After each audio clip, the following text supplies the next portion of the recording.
должно иметься 5 спасательных кругов. Хотя погода пока не балует, проверка пляжей в Казани идет полным ходом. И уже найдены нарушения. Самые распространенные из них – нет стендов с инструкциями, спасательных кругов и проблемы с документацией. Все это выявили инспекторы, и теперь предстоит устранить владельцам. Это просто расхлябанность владельцев, водопользователей больше. Потому что требования, они из года в год.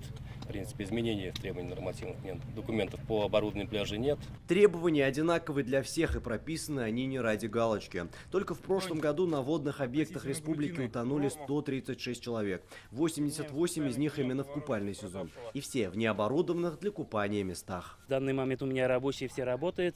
В данный момент техника вся и рабочие, все порядок приводим, сухие деревья убираем, и субботник провели. Купание в пьяном виде, неосторожность на воде и элементарное неумение плавать. Вот основные причины гибели в купальный сезон. Чтобы избежать неприятностей, медперсонал, который должен быть тоже на пляже, советует. Обязательно головной убор, водички попить. Если это детишки, салфетки влажные, потому что, сами понимаете, песок все-таки, чтобы руки были чистые. Водичку, если есть возможность. Сегодня в республике всего 36 пляжей, 8 из них соответствуют всем требованиям. Остальным придется устранить все до 31 мая. Купальный сезон в Татарстане откроют 1 июня. Алмаз Гафиатов, Лейсан Мустафина, Марат Саидгараев, ТНВ, Казань.